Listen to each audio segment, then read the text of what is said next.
All right, Mr. Chairman, I believe everybody's in the, it is 7:32. Shall I start the recording? Yes, please.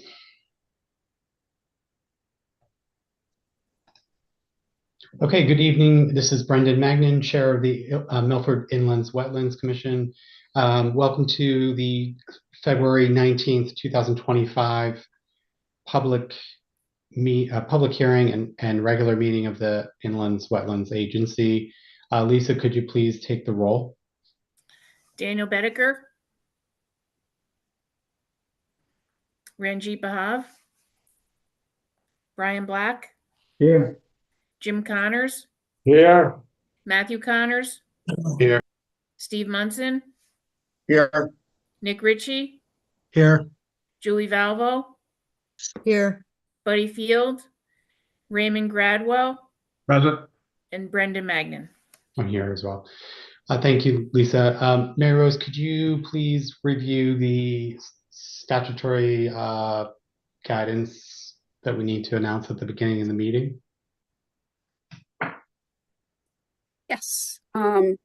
As we continue to host remote meetings, I want to take the opportunity to highlight a few guidelines to ensure business runs efficiently and that all statutory and administrative rules are followed. In accordance with the Freedom of Information Act and Governor Lamont's executive orders, this meeting is being recorded and will be made available on the City of Milford website. During this meeting, if members of the Inland Wetlands Commission would like to speak, please utilize the raise your hand feature via Zoom. All participants will be muted during the meeting unless recognized by the chair. After being recognized to speak, please state your name and address prior to making a statement. Speak only to items in the jurisdiction of the MIWA, wetlands, brooks, rivers, flooding, and wetland habitat. Zoning issues are not under our review. Thank you, Mary Rose. At this time, I invite everybody to unmute themselves and stand with me and recite the Pledge of Allegiance. If Mary Rose, you could show the flag. I pledge allegiance To the flag Of the United States of America and to the republic for which it stands, one nation, Under God, indivisible, with liberty and justice for all.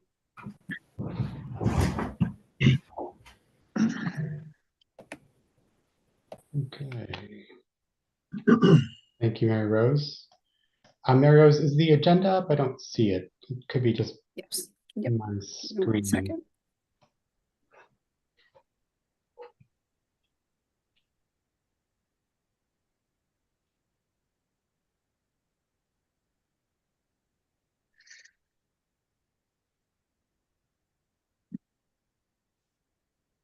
There you go. Last time. If everybody could please mute your lines. Thank you.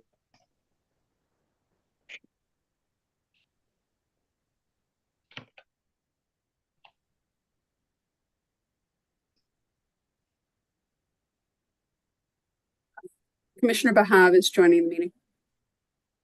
Okay, thank you. Is the agenda being displayed? I can't see it. Yes, it is. Not sure what's happening. Okay, very good. Thank you, Mr. Connors. Welcome to the public hearing portion. At this time, I just want to take a few minutes to refresh everyone on the rules of the proceeding. And before I do that, I just want to introduce for the record, what we're discussing this evening is application IW 240082. That's 843 North Street, map 115, block 801, parcel 26, by 843 North LLC, for a proposed construction of a 44-unit 830G development with construction and grading within 150 foot of a wetland and watercourse in the Wetland River watershed. Mary Rose, before I proceed with the explanation of the rules, by statute, when do we have to make a decision on this matter? By?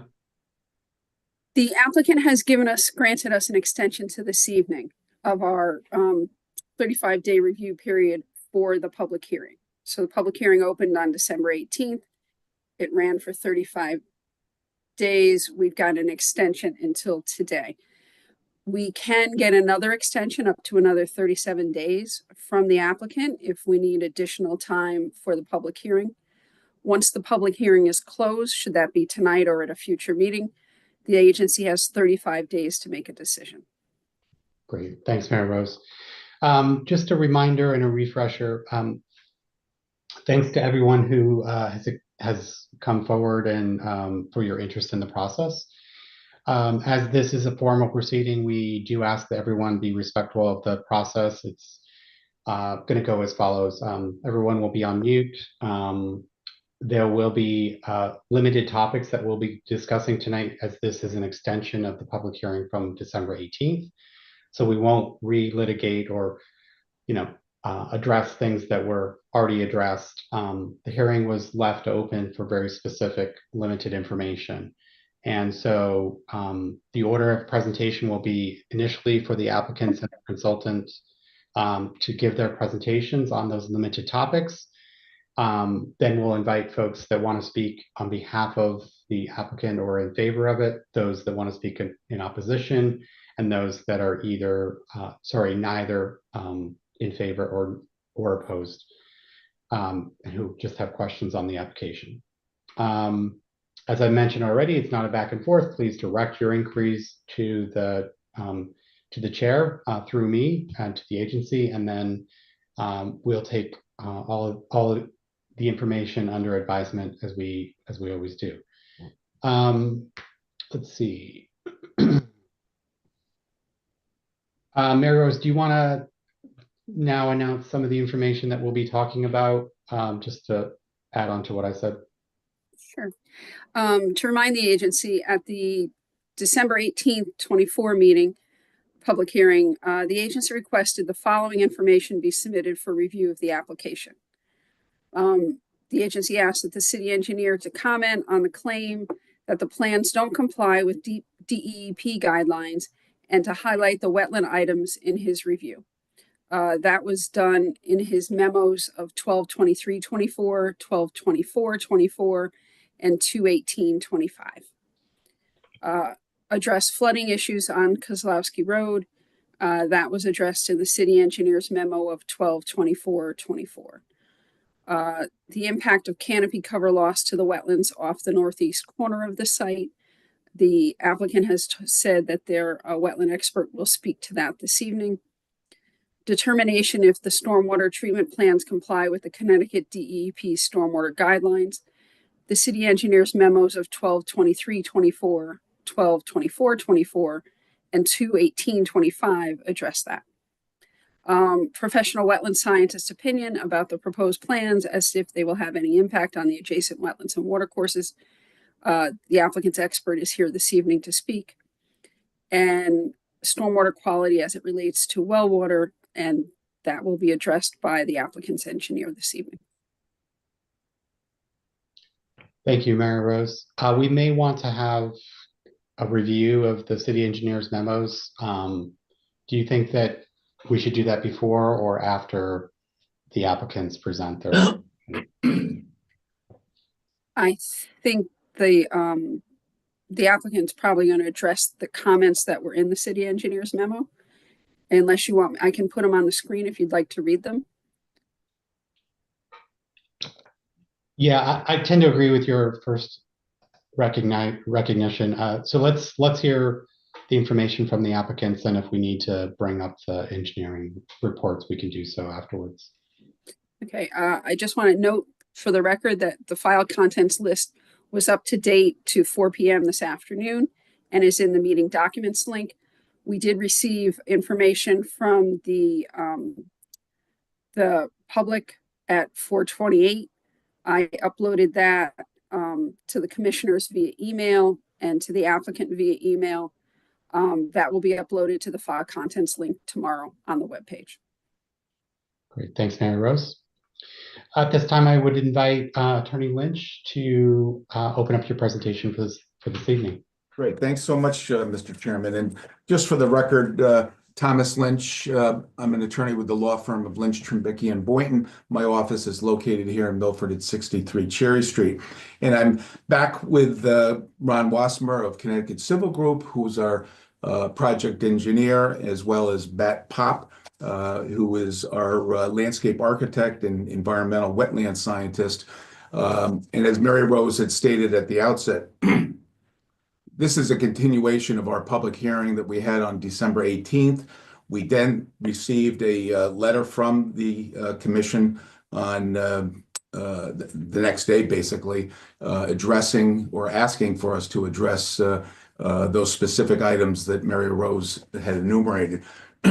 We have done that. Ron has revised the plans. There's been a major revision to these plans as we're presenting them to you tonight.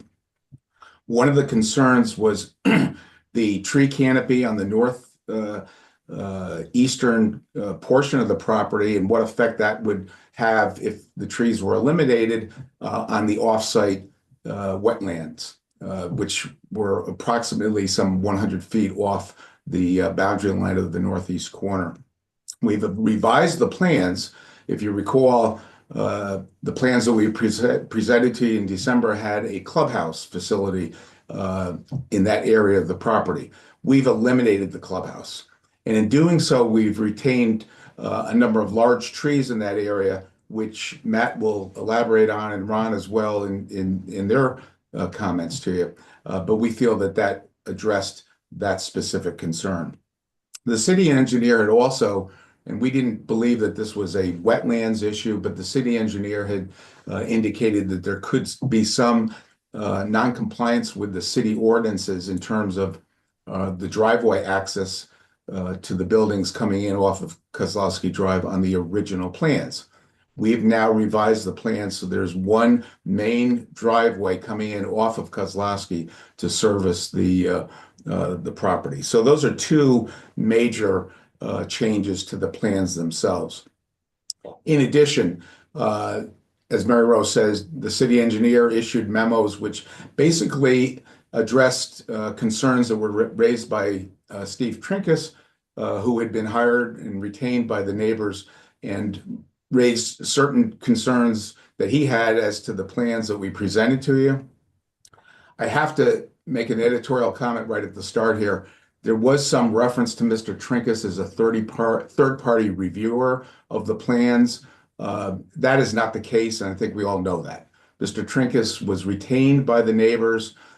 His purpose in doing so, in reviewing these plans, is to address neighborhood concerns to the project and raise issues with the plans as presented.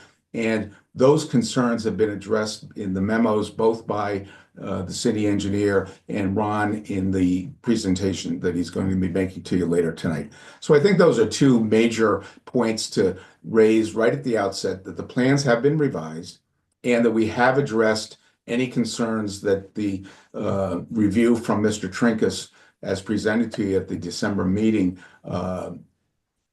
whatever those concerns were and articulated, they've been addressed in the responses that we're going to submit to you tonight, both from Ron and from the city engineer.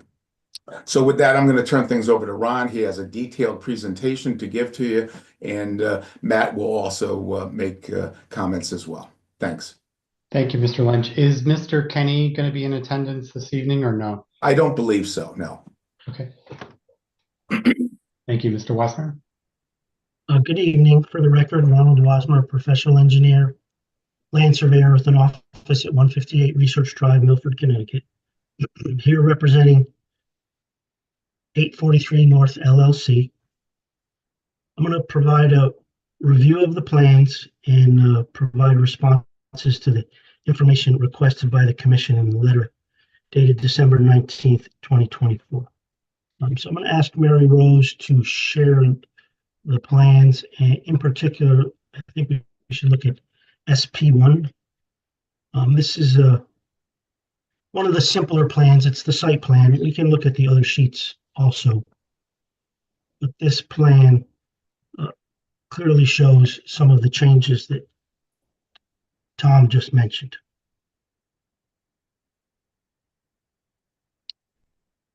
Okay, so as Tom had mentioned, in the northeast corner of the property previously, there was a clubhouse and a large patio area. So that has been removed. We do have some parking still in that corner of the property.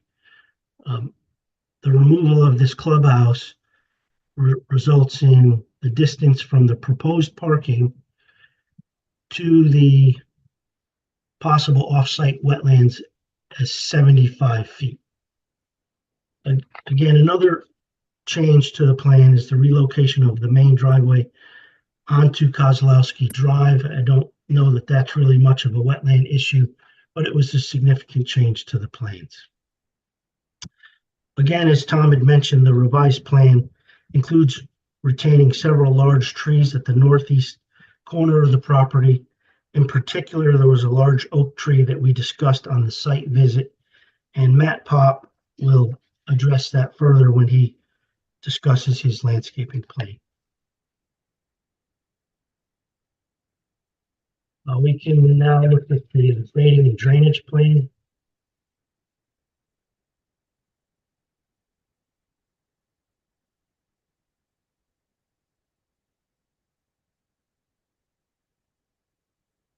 So the drainage galleys associated with the clubhouse have now been removed. The proposed galley system number 4, which is the closest to the wetlands, is approximately 130 feet to the possible offsite wetlands. As detailed in our report, the drainage system is designed for a 100-year storm event, and that's 8.3 inches of rainfall.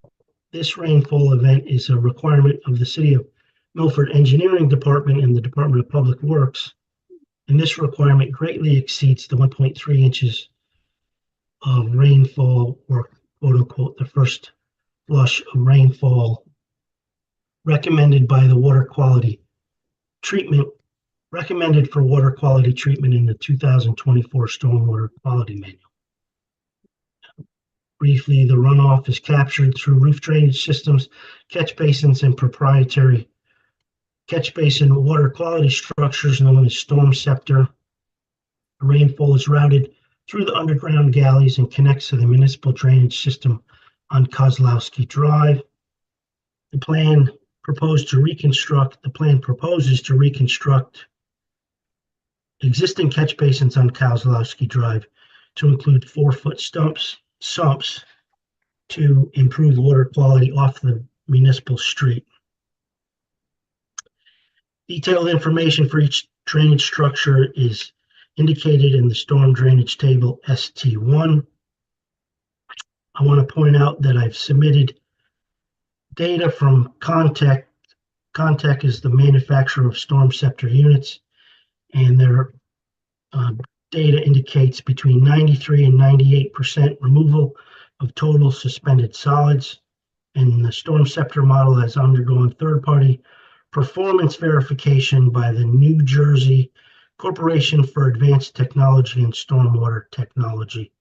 This is referred to as NJCAT and is specifically described in the 2024 Connecticut Stormwater Quality Manual, Chapter 11.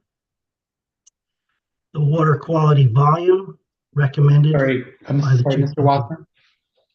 See, can you just cite where you're referring to for the agency? Regarding which last statement, or? Yes.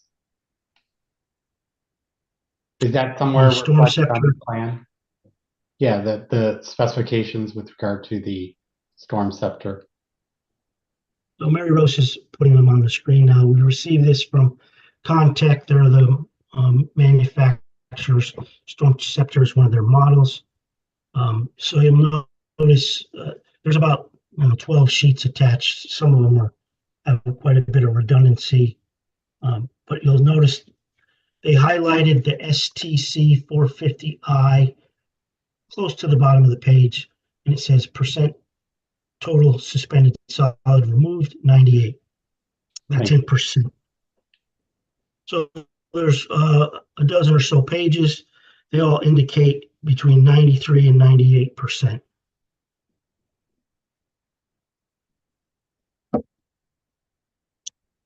And again, this particular model has undergone third-party review. It's a proprietary system, and the discussion of that is in the Connecticut Stormwater Quality Manual, Chapter 11.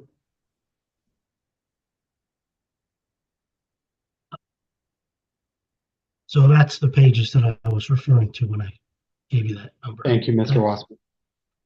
Okay. I'm going to continue on with my discussion regarding water quality. The water quality volume recommended by the 2024 Connecticut Stormwater Quality Manual is approximately 5,600 cubic feet. The water quality provided is approximately 16,500 cubic feet. In regards to the city requirements of a 100-year storm, the proposed rate and volume of runoff is a reduction compared with the existing runoff. This is demonstrated in the stormwater management report submitted to this agency and reviewed by the City of Milford engineer. Now I'm going to briefly touch base on the sedimentation and erosion control plan, which is probably 2 sheets forward.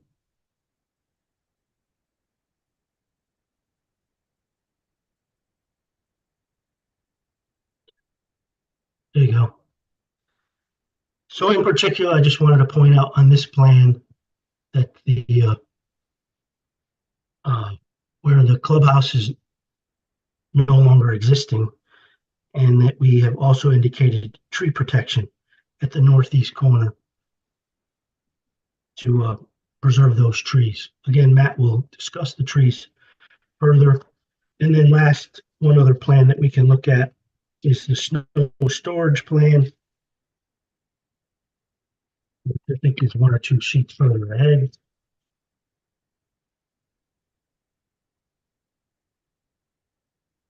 Oh, I think you went a little too far. So that's the existing condition. If you want to pause there for a second, we could. Nope. Now we're all the way back at site plan.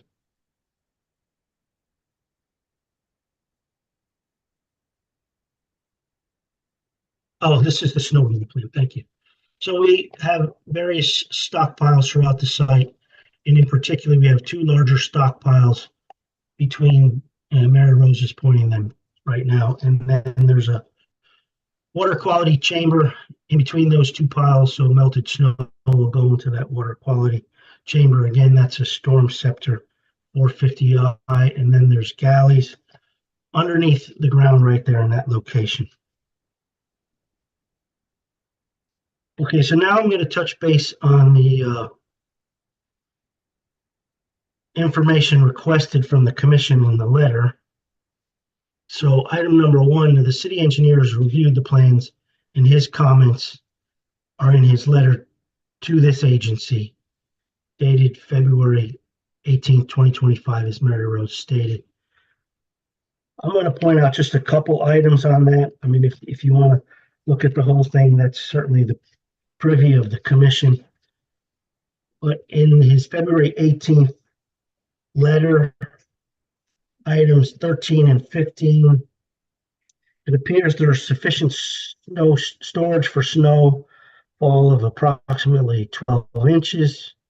And then item 15, 2 major snow stockpile areas are to have catch basins discharging to the underground galleys, part of the stormwater mitigation system. This will help to contain any contaminants which may be contained in the stockpile snow. And then item number 23, based upon the hydrology study provided for my review, it appears the stormwater mitigation system will produce 0 net increase in storm runoff, both peak rate of discharge and total runoff, based on the 100-year 24-hour storm.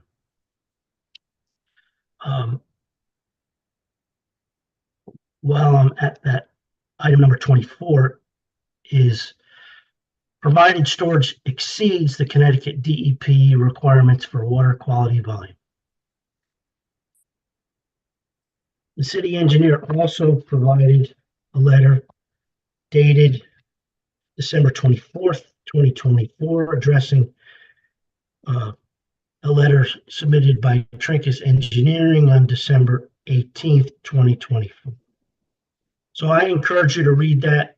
I'm not going to read the whole thing in record, but I am going to point out a couple items.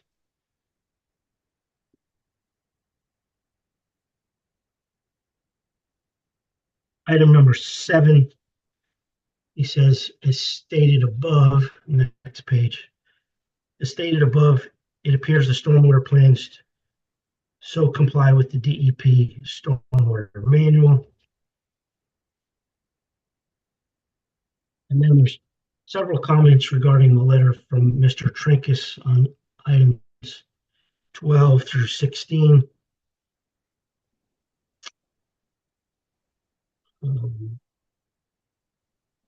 Went a little too far. There we go. It appears that Mr. Trinkus is referring to table 4.3. However, he does not include the following: only needed when additional stormwater treatment is needed. Further, item 13, further, Mr. Trinkus fails to cite footnote 48, on-site retention engine volume 100% or 50% of the site's water quality volume using stormwater BMPs designed in accordance with the guidelines of this manual. It is assumed to achieve average annual pollutant load reduction that exceeds the minimum required values in table 4.3 based on EPA regulation stormwater BMP performance curves. Well, clearly germane. I'm not sure what that part means. Item 14, the applicant has demonstrated that the quality of stormwater far exceeds the water quality volume.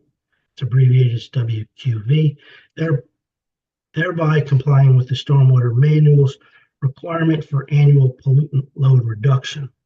Item number 15, in addition, by routing runoff from the vast majority of the paved surfaces through deep sumps, 4-foot catch basins fitted with siphon hoods, through water quality chambers, storm scepter 450Is, into the underground galley, overflows only to municipal separate storm systems, puts in their parentheses MS4.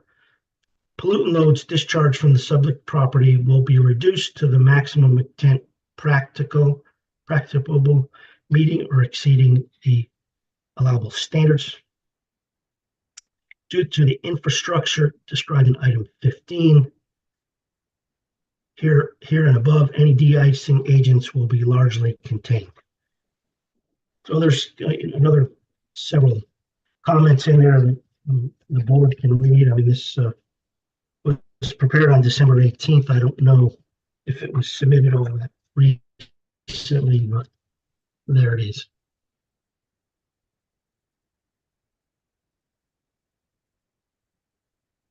Item number 2, flooding on Kozlowski Drive in the city's engineer's response of December 24th, 2024. Response number 4 and 5. The department has record of a single complaint with respect to flooding conditions. The complaint dated April 26th. I believe that's a typo. It says 1966, but I believe it's 1996. Was referenced an alleged flooding situation at approximately 7 a.m.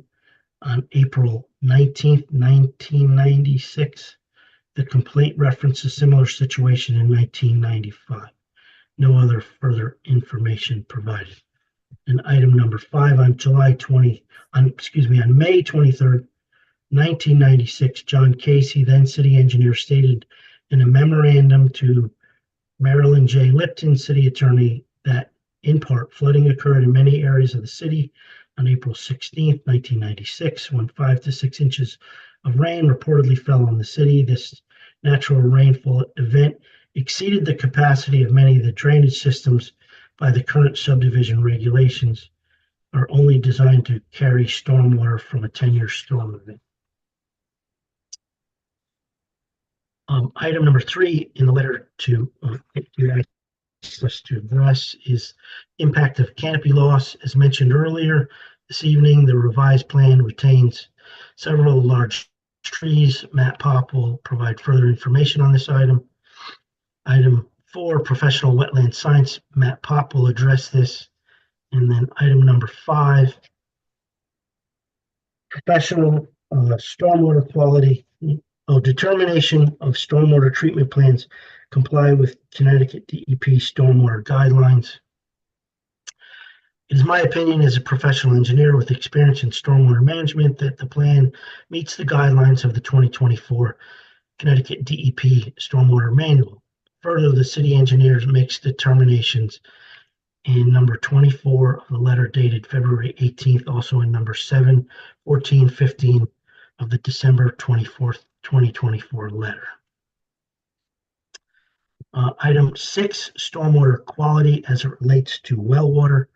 The 2024 Connecticut DEP Stormwater Quality Manual recommends 100 feet horizontal separation from private drinking water supplies. The underground galley systems are not within 100 feet of any private drinking wells. In particular, the well at 110 Kozlowski is 203 feet away. And I believe one of the properties that was in question was 879 North Street, and that's in excess of 200 feet away from any on-site storm drainage. So I will make one final comment that I received a letter today about 4:45 from Mr. Trinkus. Many of his comments are similar to the last letter that he made, and it relates to water quality and in particular separation to bedrock. So the soil conditions that I observed on site were decomposed ledge. We call it out as loose fractured ledge. I believe I stated this in the last public hearing. Also, the infiltration test that I conducted was conducted using the borehole method that is listed in the 2024 Stormwater Manual as a acceptable method. So in closing, I think the soil conditions are adequate to provide the separation from bedrock. That's the terminology used in the stormwater manual. My observations that the soil was capable of receiving water without transmitting it at either a rapid pace or an insufficient rate. And therefore, I believe that it meets the quality. And at this point, I'll turn it over to Matt and he can address the landscape and the professional comments regarding wetlands. And then, or if you wish to ask me any questions now, certainly I would entertain questions. No, let's proceed with Thank the you. rest of your presentation. Go ahead, Mr. Pop. Good Thank you. evening, Matthew Pop, a landscape architect, professional wetland scientist. I'm not sure if we can get the landscape plan up there, or I could share, my screen. It's just, Up to you, Matt. Would you like to share? Or you want me to Sure. share? Share. Give me a second.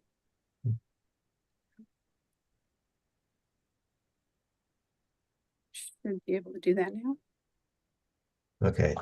Hopefully you'll see the landscape plan, the section. Yes. Yes. Okay, again, Matthew Pop, landscape architect, professional wetland scientist. Since the last go around, we had some major revisions, as Ron mentioned. Originally, we had the clubhouse located right in this northeast corner of the site. There's a number of trees. I think there's about 7 on the property. There's a couple off the site. They're mainly oak trees. 7 of those trees, which were going to be removed, are now to remain. That wetland is located, somewhere back here, maybe 20 feet off the property line. So what we're proposing is maintaining these 7 trees through here. We're adding an additional oak tree, adding a small understory tree, a shad, and a number of shrubs. I think there's 24 shrubs there. The distance from this transformer to the property line back here is about 50 feet. So some areas that wetland buffer will be a little bit bigger than 50 feet to the property line. If we add 20 feet to the wetland, that's approximately about a 70-foot buffer to that wetland area. What I just added to the plan today was I think there's going to be a fence located around the property, but I think that fence shown right here with this line of the squares, I think that's a good thing. It may have to be adjusted slightly just to protect these plantings from deer browsing. Also, I proposed on the limit of lawn, boulders kind of highlighted and outlined in red through here. The transformer would be another kind of demarcation in the boulders over here, so that this area remains free of lawn. The main impacts from development like this on wetlands is water quality. Luckily this area is gently sloping towards that wetland, so the runoff has a chance to filter into the ground and filter over land. The watershed that's flowing towards this wetland post development will be very small. There's lawn areas surrounding here that will be filtered through this buffer, and mainly all of the parking areas and the roof runoff, all that gets filtered, as Ron mentioned, through the water quality system, the drainage system. Just one last point. Any fencing along the perimeter should probably be raised off the ground like 6 inches to allow wildlife to continue to move through that barrier, so it doesn't create a barrier. And so again, I think in my professional opinion, I think this buffer, approximately a 70-foot buffer from the edge of the lawn to the wetland line is adequate to protect that wetland. I didn't see any standing water in that wetland, so I'm not sure how far or where there would be a water course. So I think it's much further off the site. So that's it. Briefly, be happy to answer any questions. Thank you, Mr. Pop. Welcome. Unless there's anything else you guys want to present as the applicant team, I'm going to open it up for public comment. So at this time, I'd invite anyone who would like to speak in opposition to this application to express your concerns, keeping in mind the limited scope of our conversation as I mentioned from the onset. Who's interested in going first?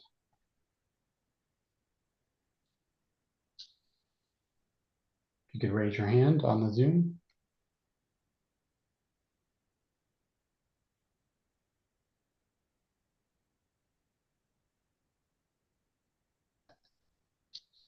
Mr. Chairman, there actually isn't a hand to raise on Zoom Okay. at the bottom. Yep. Okay. You have the floor, Mr. Trinkus. Go ahead. Thank you very much, Mr. Chairman. Steve Trinkus for the record. I'm a professional engineer from Southbury, Connecticut, and I was retained by the owners, the adjacent neighbors of this project, to review it with a focus on potential environmental impacts. Right up front, I have actually one question for the applicant, for Mr. Wasmer. How did you conduct the borehole tests? Can you describe them? Mr. Trinkus, it's not a back and forth, so Well, I was this is your asking opportunity. Okay, all right. Well, Yeah, this maybe is your opportunity to express your concerns. Okay. We'll give the applicant team a chance to respond to all. The concerns are really as follows. This fractured bedrock is considered a restrictive layer, the same as bedrock under the state health code. And as this 2024 stormwater manual does not define what bedrock is, it is commonly used by engineers that fractured bedrock is the same restrictive layer as solid bedrock. Based on that, 3 of the proposed underground gallery systems, we actually don't know where the bedrock is because there's no test holes in those locations. Only one of them provides a 3-foot separation to the fractured rock. The other ones are into the fractured rock. The concern in fractured rock and decomposed rock is there's not treatment occurring in that. Fractured rock is what your well taps into. When you drill a well, you tap into cracks and there's water in the cracks, but it's not providing any degree of treatment. So the water quality is not being addressed here. Simply providing 3 times the water quality volume does not equate to treatment. In the 2004 manual, they defined the water quality volume had to be captured and treated. Those are the two operative words. And providing the volume does not simply equate to treatment. You have to design the practice to do what it's supposed to do. Now, infiltration galleries are generally set in the loamy soil, which is an organic soil, and treatment occurs both from physical, chemical, and biological properties within that soil layer. But when you're in this fractured bedrock or decomposed bedrock, that's not an organic soil. There is no treatment occurring. The storm scepters by Contact, these were out in the 1990s as the end all to stormwater treatment. It has been proven by monitoring both from New Hampshire Stormwater Center since '04 and the American Society of Civil Engineers BMP database, which is a national database. People can submit field monitoring data that shows the configuration as proposed by the applicant, which is online, which means all the water that goes into a catch basin goes through the separator. The efficiency at removing total suspended solids, UNH's data is 29%. The ASC database, which is an average of online and offline configurations, is 38. That's a far cry from 80 or 90. I'm well aware of the New Jersey CAT data through New Jersey DEP. In addition to doing land development for 40 plus years, I have a lot of expertise in low impact development, which is a focus on runoff volumes and water quality. New Jersey CAT data and the storm scepter results that you saw earlier tonight are lab-based data. It is manufactured stormwater, it is manufactured sediments, and that's not what occurs in the real world. The real world monitoring data is what matters here. And the real world data shows you're not anywhere close to the DEP goal of 80% reduction, and forget the high 90s. That's simply not going to occur on this site. The primary concern with this is the water ultimately is going to get down to a wetland. And, there's many pollutants besides TSS.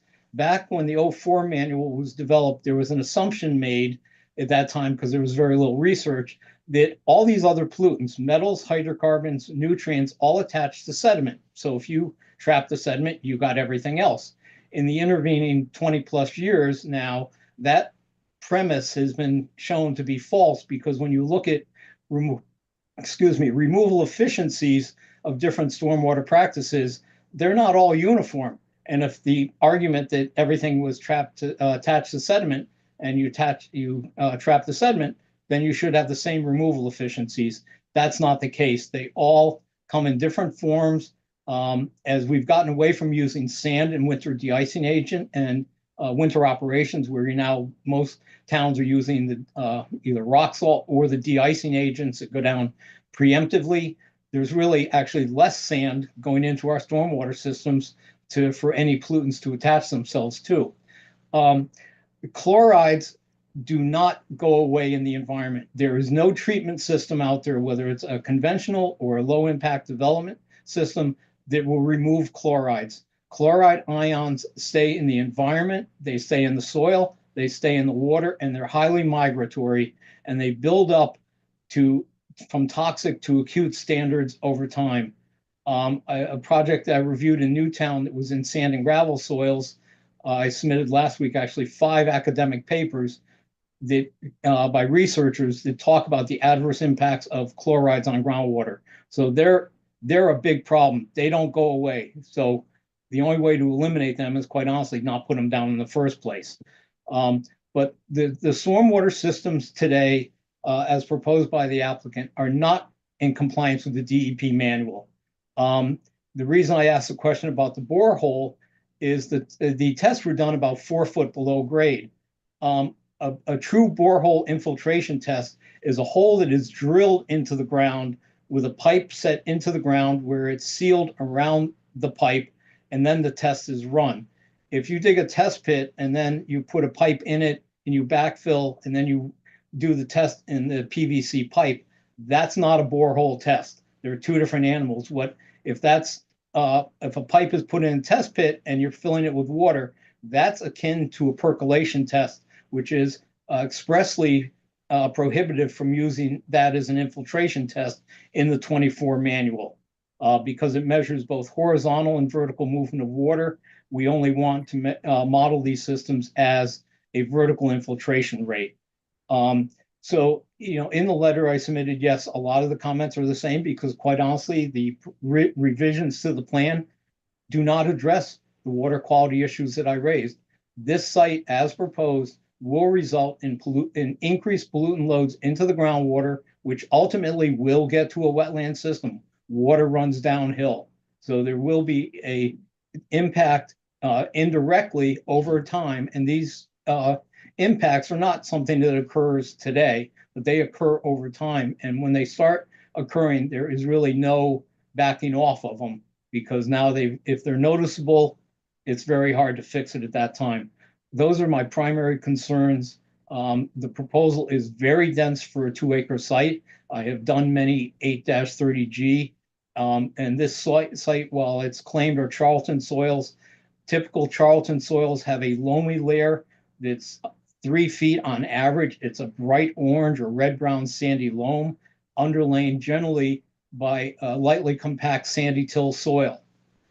This is more of a Hollis soil, which can also go with Charlton Hollis complex because of the shallow bedrock that was encountered here. But the table 4.2, which both the town engineer and the applicant have cited about providing the volume, it does not eliminate the need of doing what's called a pollutant loading analysis to demonstrate to this commission that these pollutant loads are going to be reduced. The table does not eliminate that need. It says if you do provide the full water quality volume, you do not have to provide additional treatment volume. And the analogy I'd like to use is, if you take a bath in your house and you have 6 inches of water in your bathtub, if you fill it up a foot, are you going to get any cleaner?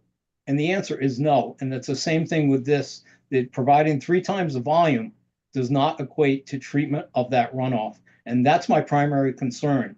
It's an environmental concern that the stormwater systems are designed to reduce the non-point source pollutant loads and, to minimize the impact on the environment. So thank you very much for your time. Thank you for your testimony, Mr. Trinkus. Is there anyone else who would like to address the agency at this time in opposition? Yeah, we have decided to cede our time to Steve since he's the expert here. Who's we? I'm sorry. Other concerned neighbors on the call. This is Matt Archiolo. Okay, great. Thanks. It's important that you state your name for the record. Thank you. Is there anyone else wishing to speak? Yeah. Mr. Bashada would like to speak. Let me see if we can get you unmuted.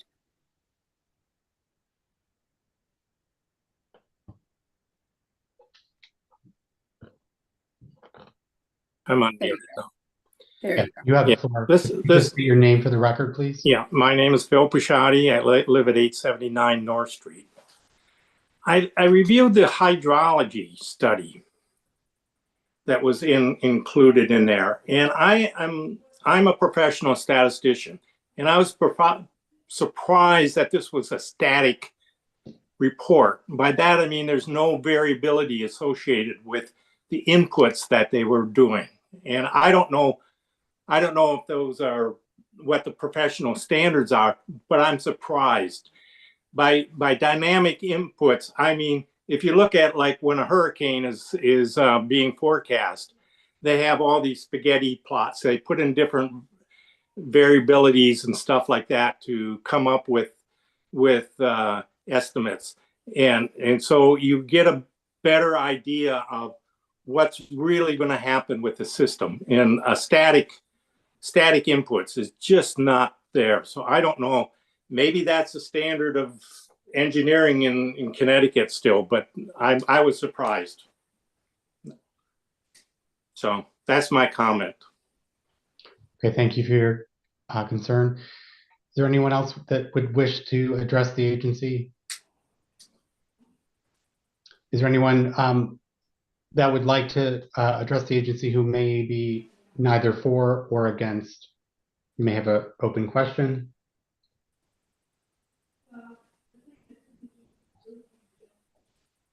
Mary Rose, are you seeing anybody that's raising hands? I guess there may be a challenge with, is there an issue with people not being able to raise their hands on the Zoom? The react button, I believe, allows you to Okay. raise your hands, but I could be wrong. Okay.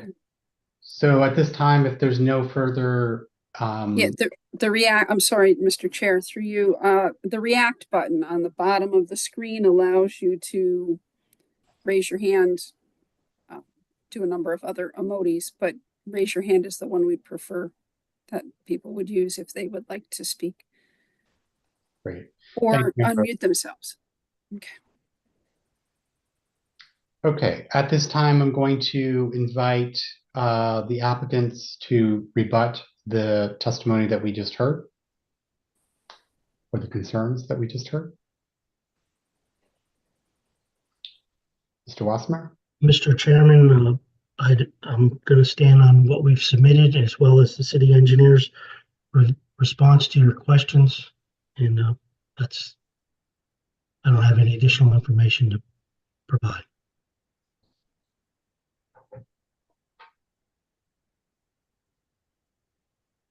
Okay, is there anything else, Mr.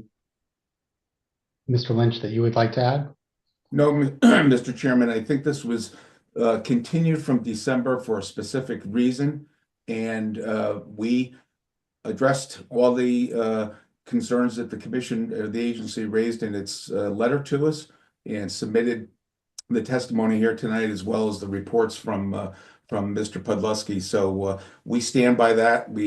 I reiterate what I said back in December. This is a well-engineered plan. It's a property that has no wetlands on site, but any concerns that fall within the review of the agency have been addressed by this engineered plan, and we stand by it. So I appreciate the agency's time listening to our presentation the last two meetings, and hope that you issue an approval. Thank you. Thank you, Mr. Lynch. At this time, I would invite the agency to, does the agency have any questions for the applicant or for Mary Rose? Mr. Chair, you have another round of giving the neighbors a chance to speak for and against. There's not much to rebut. They're standing on the original information, but I don't know if you. Okay, yep, I can certainly open it up for the public to speak once more. Looks like Jenny Goldstein would like to speak. I recognize you. Jenny Goldstein, 115 Kozlowski Road. I noticed that Mr. Wassenaar likes to claim that it's decomposed or disintegrated rock. We do have a picture that was submitted by one of the neighbors on the record, and we've seen it with our own eyes of pieces of fractured rock that are around all of the test pits, and have also spoken with the current resident of the home on that property. The rock is there's so much of the rock that they can't even mow the lawn. I also am curious as to if it's such a well-engineered plan. I know that was stated the first time and also after these other rebuttals as well, but the plan seems to continue to evolve and change. So I'm curious if it was so well engineered the first time, and that these complaints, that there's nothing wrong with these issues that have been brought up, why there was a need to change the plan again. Thank you. Thank you. Anything, is there anyone else that would like to speak in the last round of rebuttal?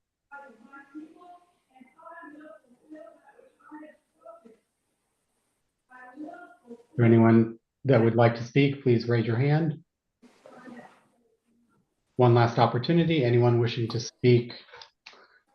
This is your last opportunity. Okay. Closing the last round of public rebuttal, and just giving one more opportunity to the applicant team. Is there anything you would like to address? No, nothing further. Thanks. Great. Mayor Rose, at this time, do you have any, as staff, do you have any observations you would like to share with the agency? No, I did add, and it is in the, tapped added into the links. There is photos of taken from the street, I believe by Mr. Brashota, of tailings from the drilling to show the rock on the ground, as Ms. Goldstein just spoke. We've had no other inquiries in the office. The plan has been reviewed multiple times by the city engineer. The impacts the agency is looking to address are impacts to the wetlands from work on this property. The wetlands are off-site. Mr. Pop has stated that they're at least 70 feet from the area and that they've increased the canopy, which was a concern of the agencies at the last meeting. Yes. At this time, Mr. Chairman, it's time for the agency's questions to the applicant to see if there's any other additional information that they would like. Thank you, Mayor Rose. I'm going to open up for the agency to think about questions you may have as you've listened to the testimony during the initial public hearing and during the presentation this evening with regard to the revisions to the plan. Open it up for questions. Mr. Bedeker, you have the floor. Thank you, Mr. Chairman. Through you, this is a question for Mr. Wasmer.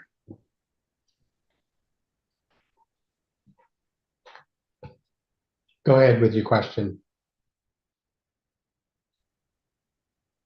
Oh, you're on mute for some reason. How about now? Yeah, we can hear you. Okay, thank you, Mr. Chairman. Through you, this is I'm Commissioner Bedeker, Milford, Connecticut. This is a question for Mr. Wasmer.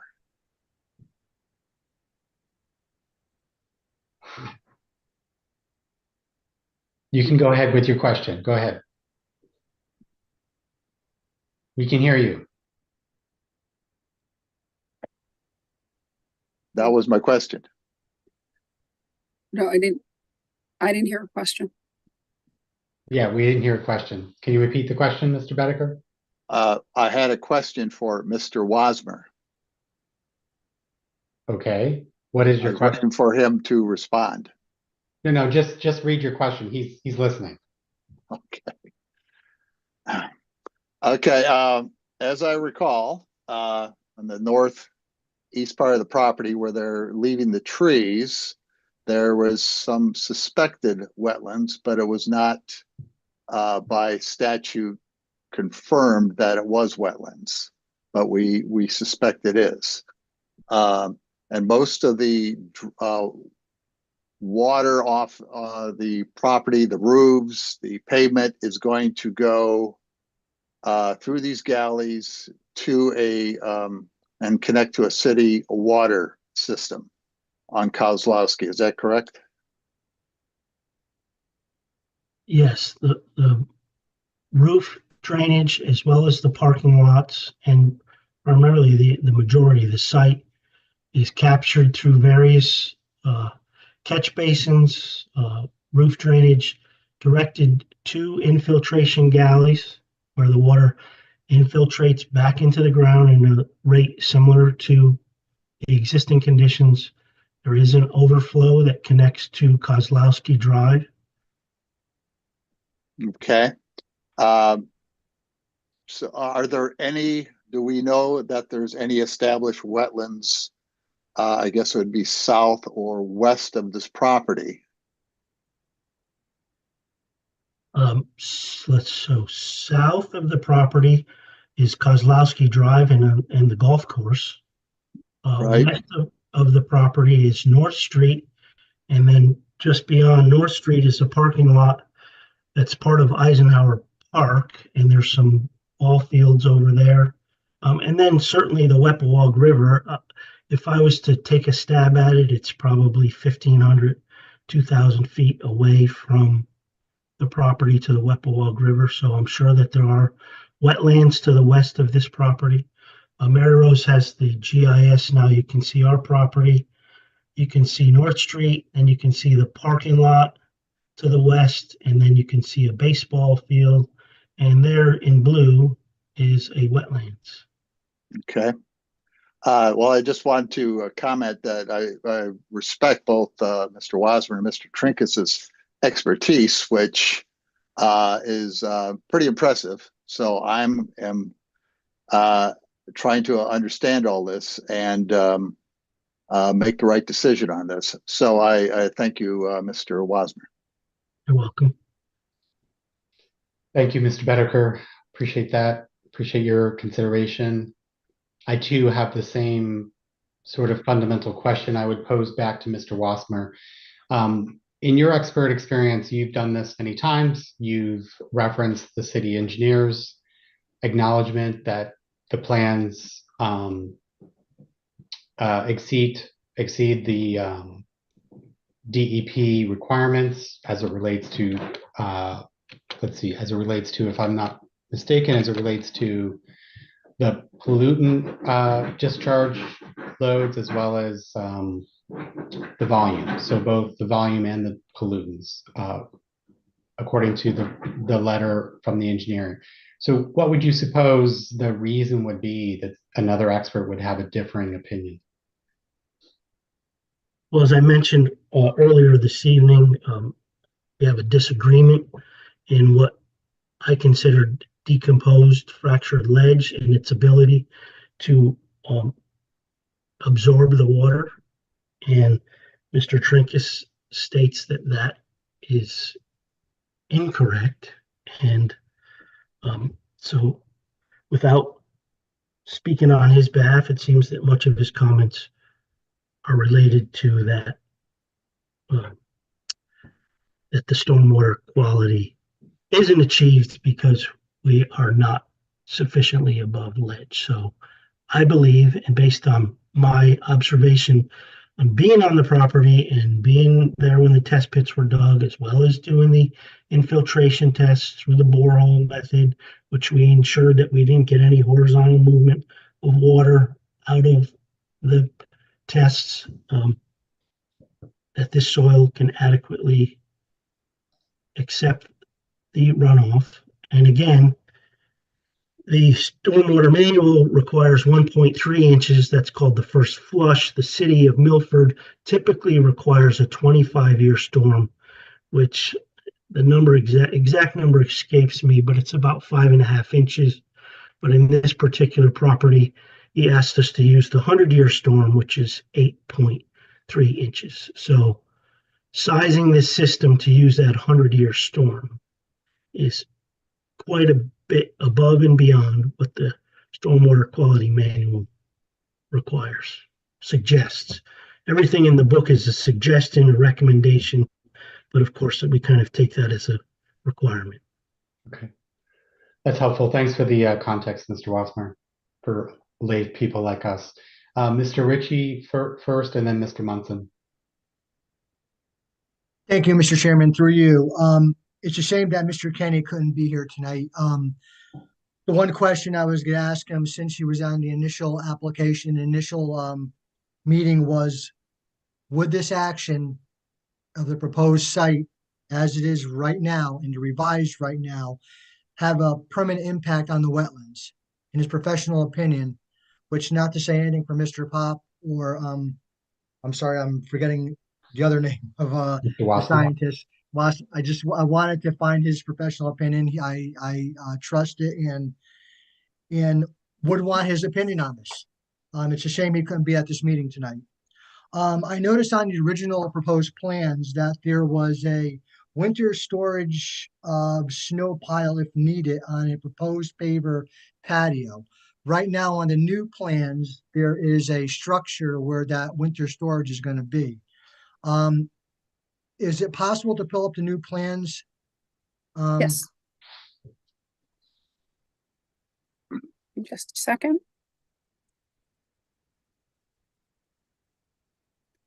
You wanted the snow removal plan? Yeah, just with the parking spaces there and everything, if I'm seeing the correct one. Do this one. Yes. While Mary Rose is looking for that, I'm just going to comment that Bill Kenny role in this application was to delineate the wetlands. There was, as discussed in our site meeting, there was no wetlands on the property. Matt Pop is here this evening, and Matt Pop is a professional wetland biologist. Yeah, and Mr. Chairman, just as another follow-up to Nick Ritchie's comment or question, if you recall in December, Bill Kenny specifically said that he was not in a position to make any opinion as to the off-site wetlands because he hadn't, there had been no, that wasn't part of his purview. His purview was to determine whether or not there were wetlands on this site. The concern raised in the December meeting was as to the removal of the trees, removing that canopy, what effect would that have on the wetland, which was some 60 or 70 feet off site. So we did address that. Whether Mr. Kinney's here or not, he wouldn't have been able to comment on the specific question that Nick was asking, but we addressed it through revision of the plans by maintaining the trees in that portion of the property, which is felt that that will enhance that off-site wetland area. Thank you, Mr. Lynch. Mr. Ritchie, did you have any further comment on that? Just this where the snow removal snow shelf is. But originally he said he did not review the plans, and he had no opinion to the possible damage to any wetlands, if any wetlands existed on the previous property or the adjacent property. But just getting back to the snow shelf, where is that again on the plan? Because I'm seeing parking spaces there, and it's going to be kind of hard for a snow plow or something to get to those snow shelf removal area with the parking spaces and cars parked there. I believe Mr. Jim Connors would like to say something about the snow plan. I'm assuming, Jim, if you can unmute yourself.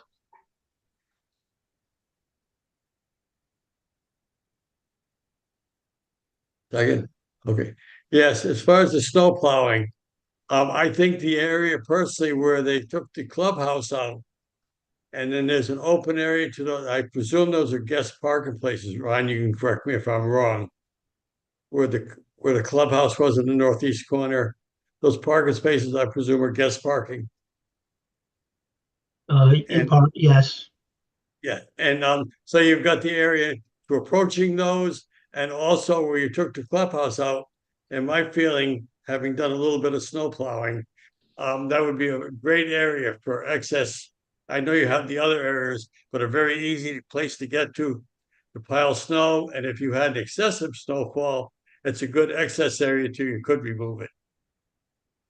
Well, we didn't want to propose snow in that area because we were trying to respect any potential off-site wetlands, which is why we chose the area, the larger significant areas that Mary Rose pointed out. I see that, but doesn't that drain back They're a towards little your bit more drainage? awkward to get to, but you know.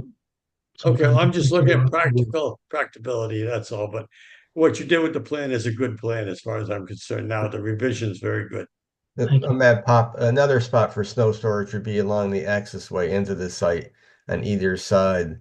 There's probably, yeah, there and on either side of the road that there could be, snow piled. Yeah, we just, through you, Mr. Commissioner, we just went from a paver patio to three additional units on the new plan, correct? No, we haven't added any additional units, no.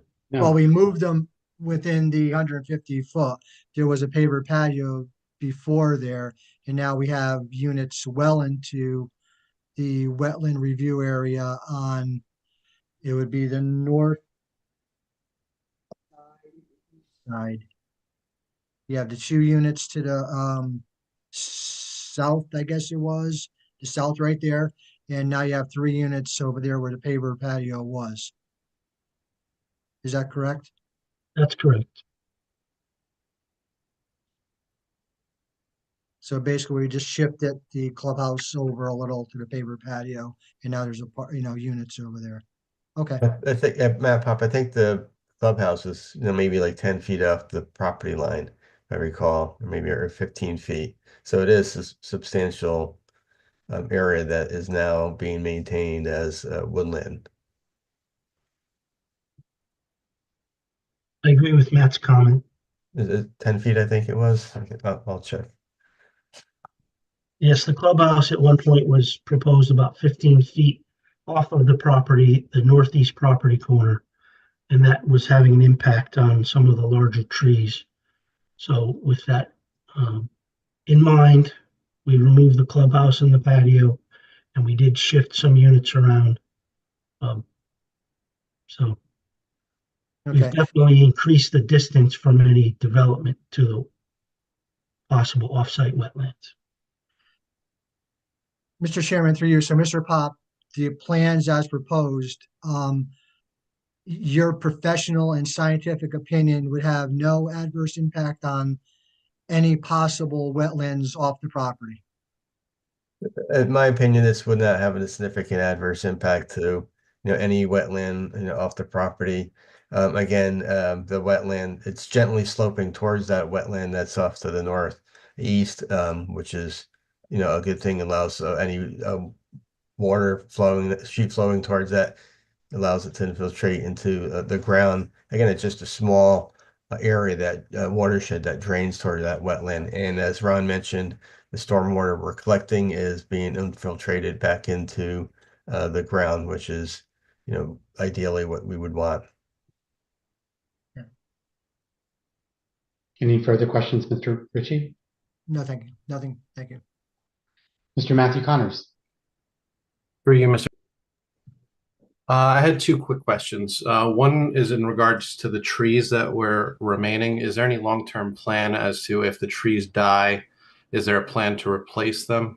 And also in that area, I just wanted to double check. I wasn't able to read through everything, but as far as like the lawn area, herbicide and pesticide use in that area, is that going to be a regular occurrence? And is there any worry about that? I guess the question would be for Matt Pop. As far as replacing trees, I think that would be, a good thing. I don't think, as some of the trees are still kind of on a small size. I think there may be some 14-inch trees, and there's some larger ones there. So as the larger ones, eventually die, the smaller ones usually will fill in on their own. As far as, herbicides and pesticides, as far as in that northeast corner right now, I don't see a need to use that. It's not an area that's, in front of the front yard. It's kind of on the side yard of the sort of out of the way. So I would say that, any practices in that area would be, like a NOFA, good landscape lawn care, which, before you fertilize, test the soil. Again, I don't see any need for pesticides or herbicides there. So that could certainly be a condition.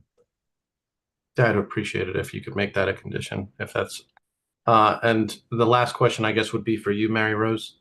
Just because we have 2 conflicting kind of arguments in terms of the soil, and I am no soil scientist and none of us are.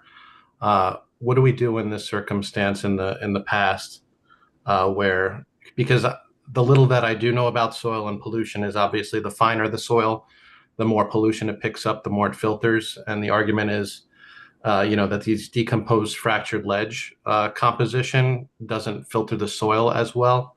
I know that I'm sure that the plan through the DEP may not have the updated filtration technology to, address some of these concerns down the road, but that's obviously we go by DEP. So, and whatever our statute. But I just wanted to get your opinion on that as to, is there a way that we can get to the bottom of is it the correct soil for the filtration for the technology that's being used? Or, yeah, that's basically my question. Thanks. Thanks, Mr. Connors. Through you, Mr. Chair. Just the DEP manuals were both updated last year, in 2024. So those manuals have been updated recently. We've got 3 engineers that have reviewed this information. I know Mr. Wassmer was on site. I do not know if the city engineer will go out and look at boreholes. I don't know if he was on site for these. So we have 3 engineers that have reviewed the information and the data. And we have basically 2 opinions that have come out of that. When the agency is presented with a expert opinion, the agency needs to choose the expert that they find believable, or the one that sounds reasonable given their knowledge and their training from DEP. So what you need to do is look at the information you have and decide which of the reports seem reasonable in the context of what you're looking at it for. You get to choose which expert you believe based on the expert's opinion. You can't ignore the experts, but you have 3 expert opinions on this, and so you need to choose which ones. And through you, Mr. Chair, just the last question in regards to your response. Is our city engineer a soil scientist as well? No, Mr. Paluski is not a soil scientist. He was, in his capacity when he worked for the city of West Haven, he was their wetland agent, so he has had wetland training, but he is not a soil scientist. He's an engineer. And we're looking at the soils on the site in this context for engineering. When soils are reviewed for wetlands, the review determine if it is a wetland under the Connecticut definition or not. When you're looking at soils for infiltration, you're looking at this capacity for infiltration, and it's a different process.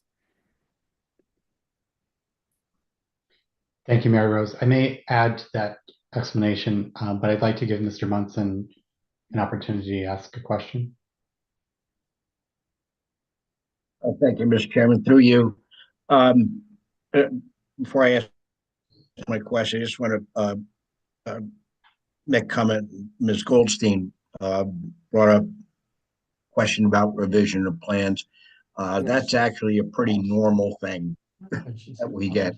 Most plans get changed to some degree, so that's not a real uncommon thing. My question, I guess, is for Ron Wassmer. There was some discussion about groundwater traveling over time. We don't know how fast, we don't know over what period of time, but getting into wells. Now, how close are the closest wells used by primarily homes, I guess, to this particular piece of property? Do you know? I mean, do you have any idea? Mr. Wassmer, Yes. Mr. Wassmer testified to that, but he can repeat it if need Yeah, be. I wasn't quite. I thought he said 200 feet or something. Or Ron, you want to just reiterate that point? Yes. The well at number 110 Kozlowski is approximately 230 feet away. One property owner that questioned it was at 879 North Street. His well is approximately 200 feet away from the underground galley systems. Okay. 200 feet. But in your report, you made reference to the 2024 DEP manual. What was recommends the 100 feet horizontal separation from private drinking wells. Okay, thanks. Okay, yeah, that was my question. So this property is quite a ways away from any existing wells that might be affected by any groundwater That's correct. pollution from groundwater.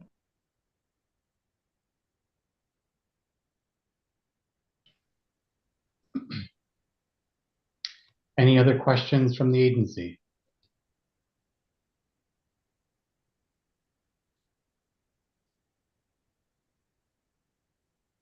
I don't have a question. I just wanted to ask Mary Rose if you could please share the city engineer's letter and go to page 10. So the bottom of his letter dated December 24th, I believe. Yep, there we go. 1 second.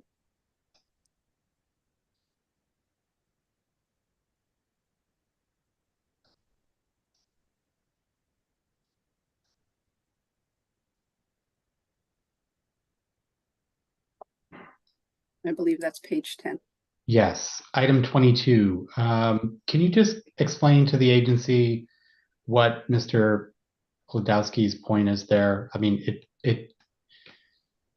it's clear to me, the last sentence is clear, but what is he saying about the guidelines?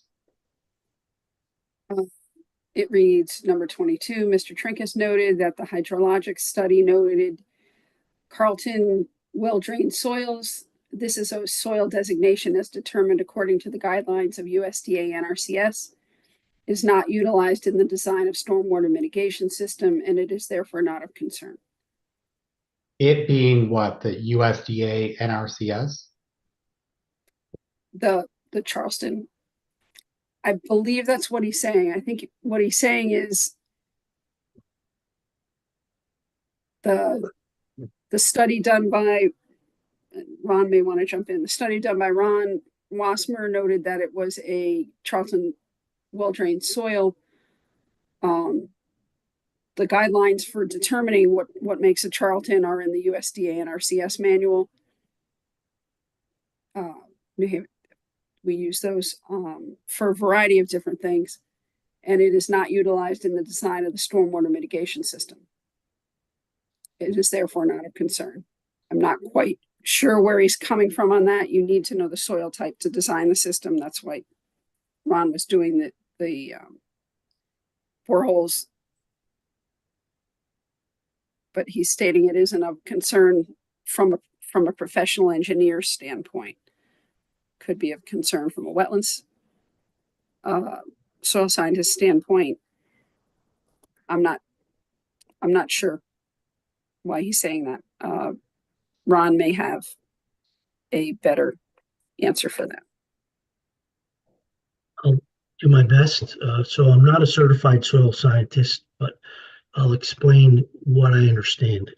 In the early 1970s, the Soil Conservation Service, a United States federal government department, mapped the entire United States to determine soil characteristics, partly for agricultural use, partly for development, and they came up with, I don't know, several hundred, if not thousand, different soil names. Those soil names are published, and so in Connecticut we have 3 or 4 or 5 books that describe the soil characteristics as well as the mapping of these soils that was done primarily through aerial photography methods where they looked at trees. Actually, I know that Mary Rose is familiar with David Lord from the Soil Conservation Service. He is also a professional wetland scientist or a soil scientist. He was responsible for a lot of that. So these designations are kind of a guideline as to what you can expect on those soils. Some of them, the guidelines clearly state that it's, not suitable for, development or stormwater management. For example, there's muck soils that you would find in the middle of a marsh. There's sand and gravel soils that, at one point was an important in the development of the interstate systems. They wanted to know where all this stuff was. So it's a guideline to help for the uses of the property in relationship to the soil. Now, our primary method for designing the stormwater mitigation systems, infiltration systems, is to go onto the site and to physically excavate in the areas or close by and make observations. And in that case, in this instance, that's what we've done, and that's what we do in the majority of the applications. So it's a guide to get started, and then we go to a further detailed review as we proceed.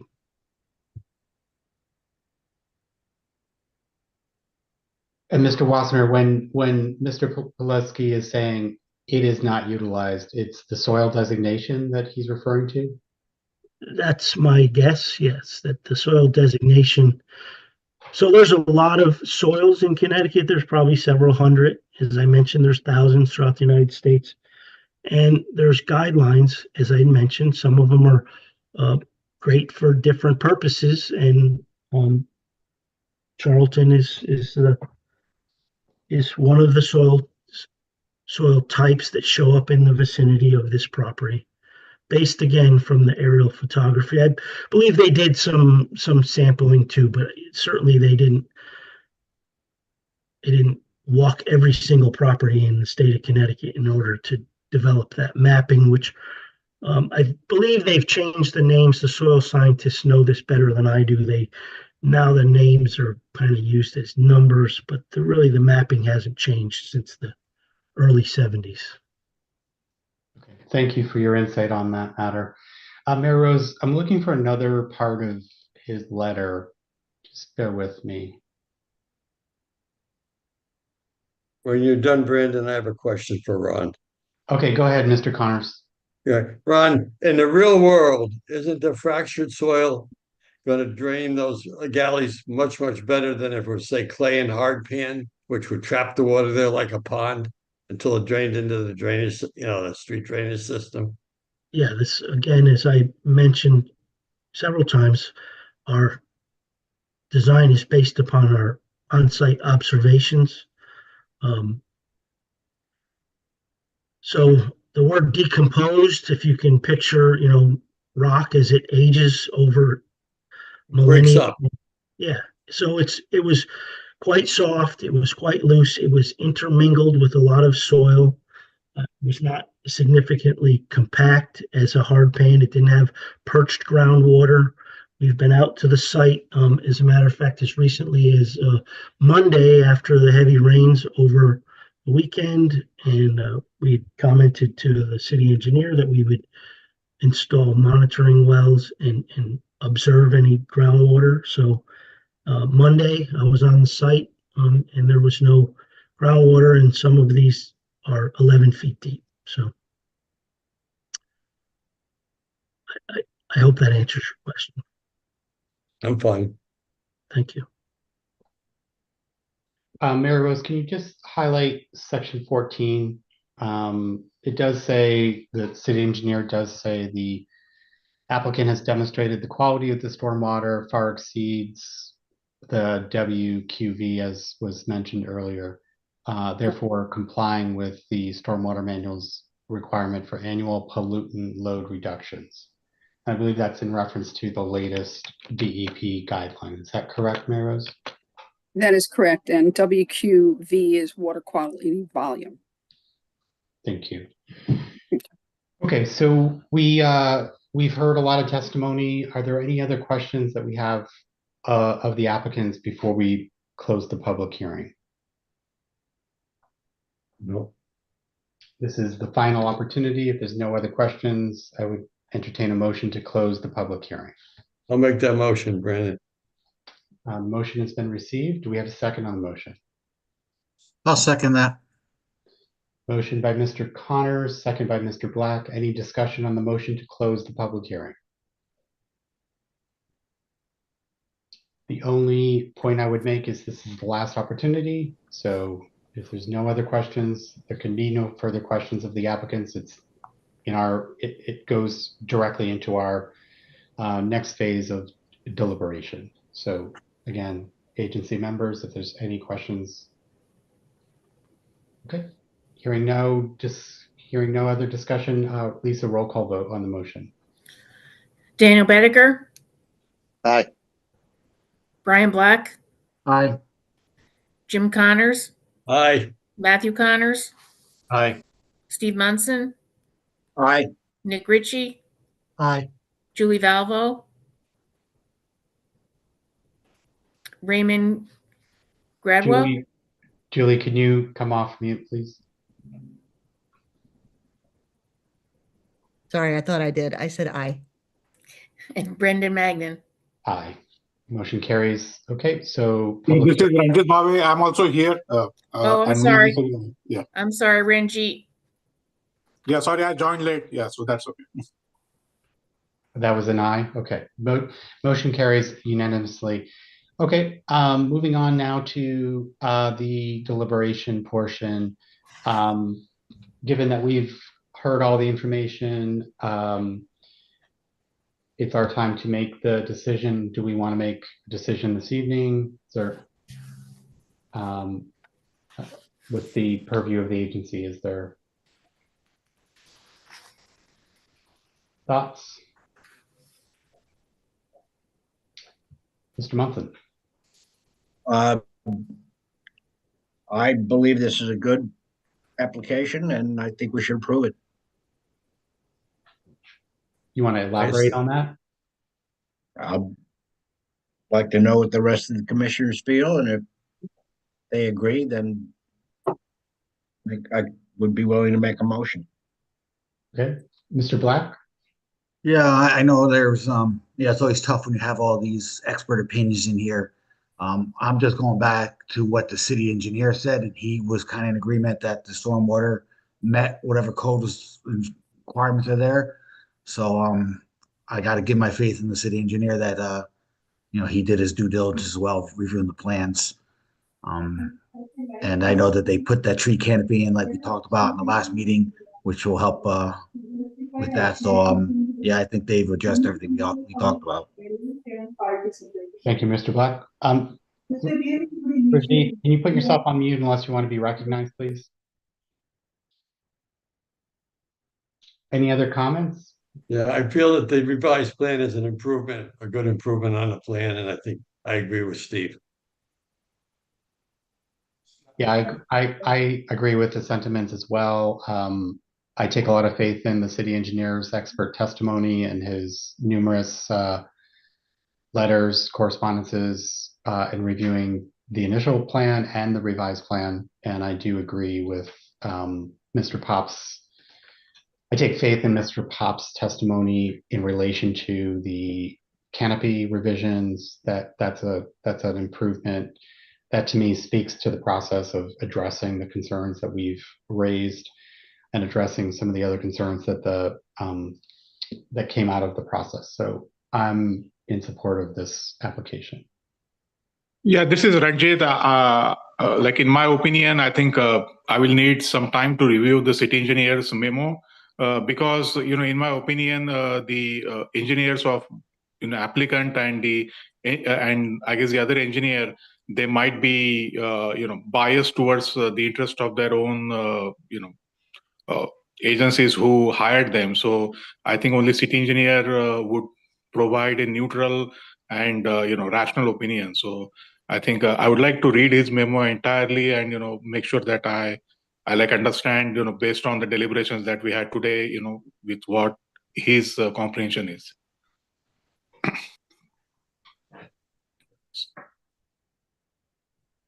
Mr. Ritchie? I agree with Renji.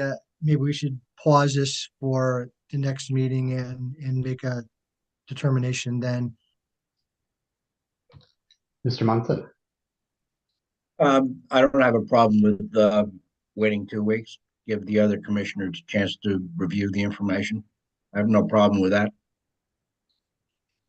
Yeah, I don't have a problem tabling the matter until the next meeting either. The only caveat I'd just like to underscore is we can't ask for new information. So just under the guise of the fact that the public portion is closed. So My feeling is the city engineer's job is to protect the city. And if he's not opposed to this, I think it's a pretty good application. Yeah, I would just like to say I've read the letter. It did come in yesterday. In numerous places, he acknowledges that the standards are met. So I'm comfortable making the decision today, but I also don't want to push anyone. So, Mr. Matthew Connors.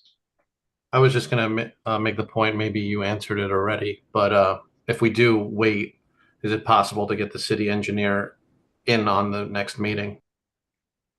Can't ask for more information. Through you, Mr. Chairman. The city engineer, as I, are considered your staff, and so you can ask questions of us. Our answers can only be based on the information that is in the record. There's no new information that can come in. I don't know that the engineer can attend the meeting, but I can get him your questions and have them answered for you. And I can see if he can attend the meeting.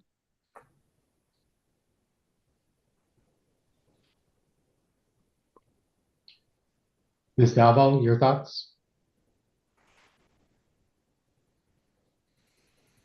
I personally feel like everything's been presented and that the information is before us to make a judgment tonight, but I also appreciate other sentiments in wanting to digest all the information that we took in tonight and make sure that we have a full understanding on everything that was presented.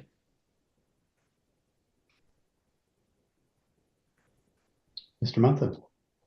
Yeah, if people aren't comfortable making the vote because they haven't reviewed the information, they're almost obligated to recuse themselves, and I'd rather see them vote rather than do that. So I'd wait the 2 weeks. They feel they need the information, they need to Mr. Bahave, is it going back to your original suggestion? Do you feel strongly that you need more time? Yes, I do, unfortunately. Yeah, because the opinions expressed by the engineers of both the parties are so different that, there is no common ground between them. So that's why I would like to have some more time to review everything that, that is being presented. That's fair. So I entertain a motion.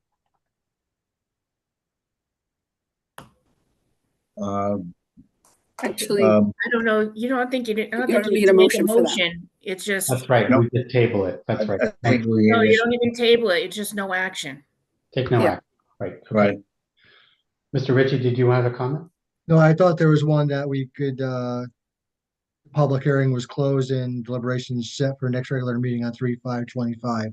Is that a new motion? Could we amend the first motion? No, we don't need to take any action. Okay, all right. Sorry. No The problem. public hearing part was closed, but you don't have to take any action other than that. Thank you, Lisa. Appreciate that. Okay. Okay, Right. so at this time, I'm going to ask Mary Rose to share the agenda and we'll move on to the next agenda item. Thank you, Mr. Chairman. Thank you. Thank you, Mr. Lynch and your team. Thank you. Good night.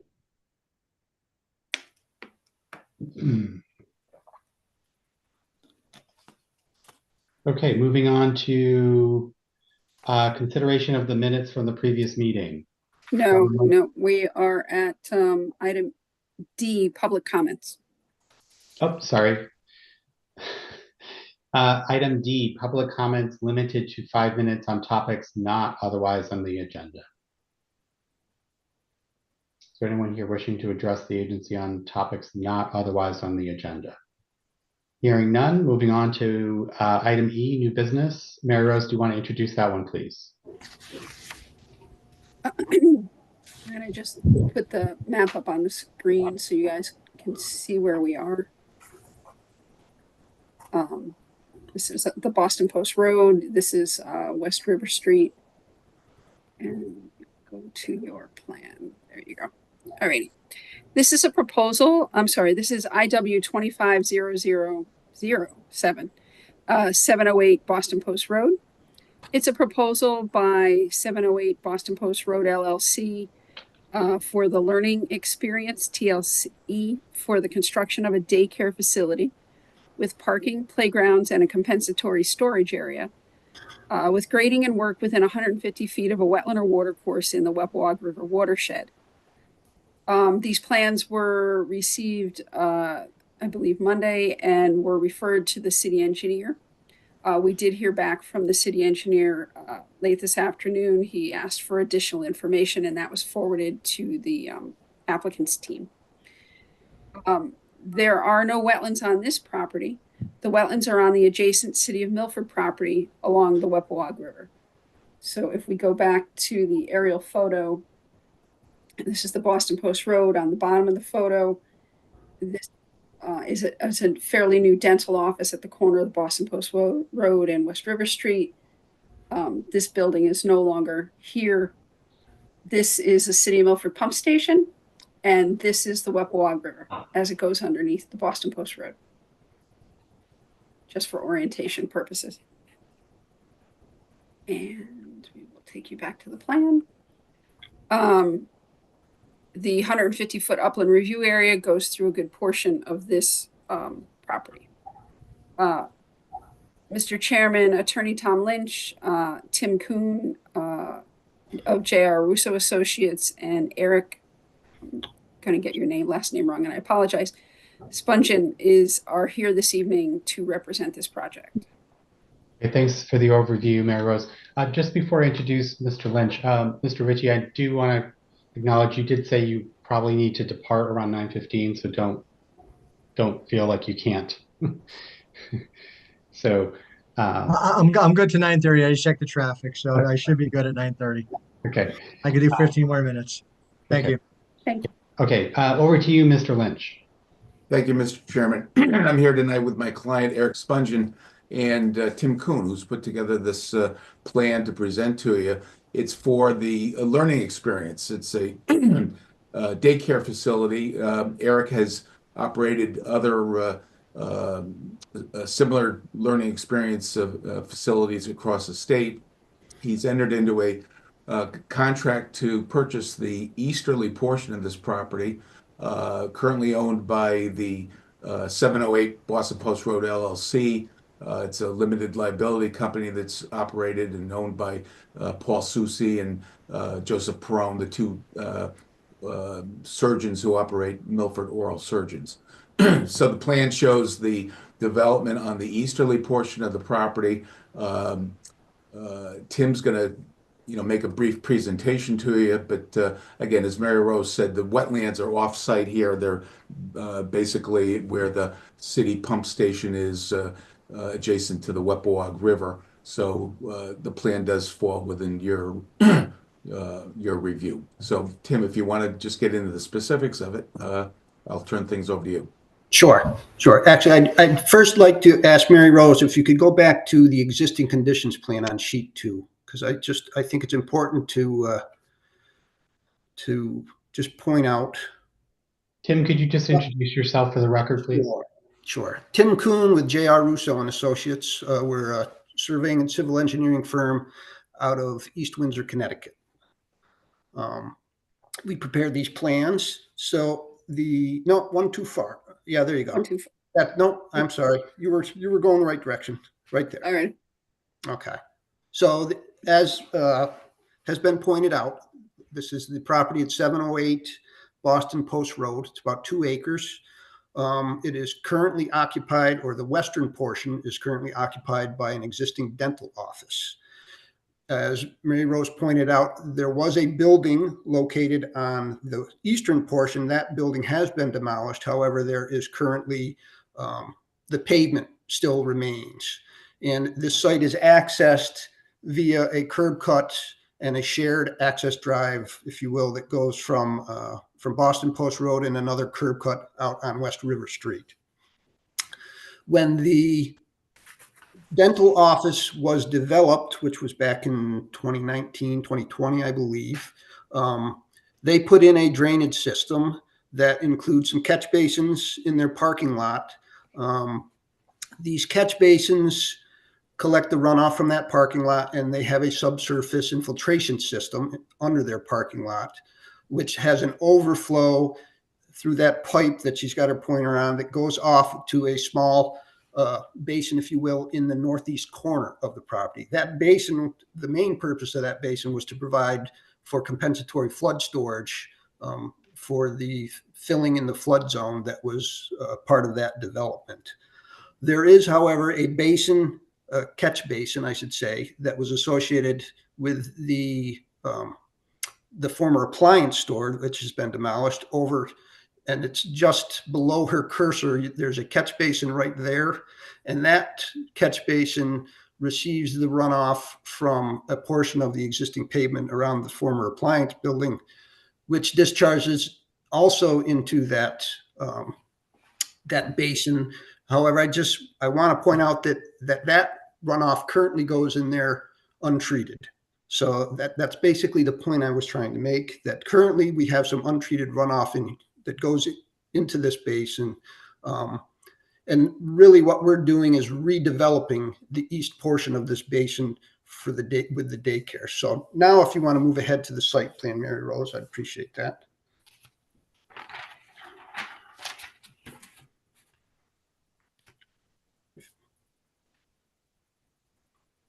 That's fine right there. So what is being proposed on the eastern portion of the property is a two-story, 11,500 square foot daycare facility, which is the shaded area kind of down toward Boston Post Road. And then directly to the north of that, there's a 5,060 square foot playground. In addition, there will be 36 new parking spaces, which will be located to the west of the new building. Those are shown as well. And this building will be served by the public water, sewer, and natural gas, which is available in the street. It will also have an on-site stormwater management system. For the runoff from our parking lot and roof, it will be collected. And actually, if you want to move 2 sheets down, you'll go to the utility plan, I believe. That shows our pipe network. So there's a couple of catch basins in our parking lot. We're going to collect our runoff. Actually, the one at the north is a stormwater treatment unit, which has been designed to provide the required removal of pollutants, and then that will discharge into the northeast corner, which is it's going to be a modified basin, if you will. As you recall, that's where the existing basin is located. We will be expanding that. We'll be adding a low flow outlet to that and rebuilding the spillway. So that's where our runoff is going to discharge. The runoff from the dental facility subsurface system that used to go directly to that corner will now be diverted to a new depressed area, which will be up along the northern property line to the west, correct, there. And so that will discharge there. And then there will be a pipe connection that'll carry it across to the second basin in the northeast corner. Okay. The 2 basins have been sized to provide for our compensatory storage, because this property portion of it does fall within the 100-year flood zone. So wherever we're filling in the 100-year flood zone, we have to provide the compensatory storage for that. So that's really the main purpose for the western basin. And both of these are also involved in the stormwater system as well. So if you want to slide down one more page, I believe we have landscaping. So we are providing some landscaping in the parking lot, some screening trees both to the north and to the east. And we did notice on the previous development for the dental facility, there were some wetland buffer plantings, which were part of that project up in the very northeast corner.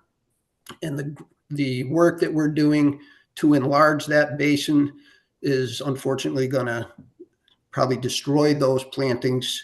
So we are proposing to put them back in kind. So we will replace those. As Tom mentioned, the wetland is off-site on the other side of the town or the city's pump station to our east. So there is no wetland disturbance. We have about an acre or a half an acre of activity within the 150-foot regulated area. But with our, I should mention, we will be putting up, we do have an erosion control plan. There are perimeter sediment barriers that we will be installing. We'll be putting in a construction entrance. These are just some of the details for that. And with those erosion control measures and the stormwater system, we don't believe there will be any adverse impacts to the wetlands. So that's it in a nutshell. I'd be happy to answer any questions you have. Yeah, I just wanted to reiterate the fact that I didn't state it at the outset. This property was improved in the past on this portion. That's where the Starlander Beck building was. So that's been removed and demolished. There is the pavement area that's there, but this is going to enhance the drainage. Clearly, when the dental office was built, the drainage design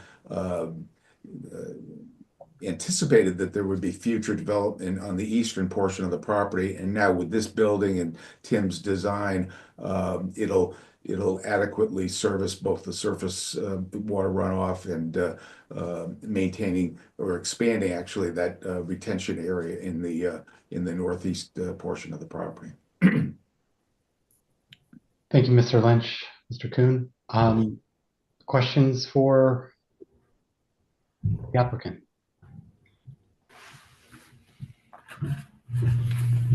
Just as a reminder, we're receiving this evening, so we cannot take a decision this evening, but we can ask for questions, or we can ask for more information, or we can ask questions.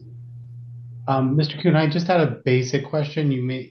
I don't think you mentioned this when you were talking about replacing the wetland buffer plantings. I may have missed it, but why do you actually have to disrupt them?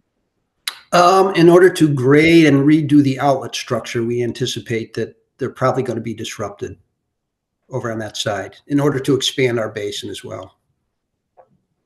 Okay.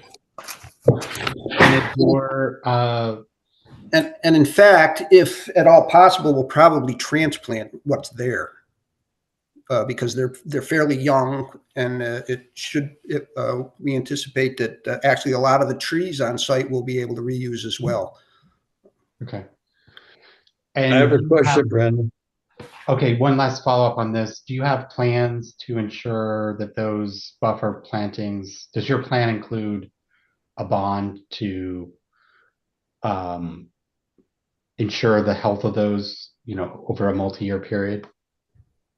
If one is required, that's not uncommon to put a bond on plantings for a year or so. Okay. Mr. Connors? Question, where are you putting the snow? I would anticipate that our snow, there are some islands in between the parking areas and just off the edges of the parking where we would be able to accommodate snow. Those islands will not carry all that snow load from all those parking areas. Well, there's areas up in by the dumpster pad at the north end of our newer parking lot and around the dumpster pad of the existing.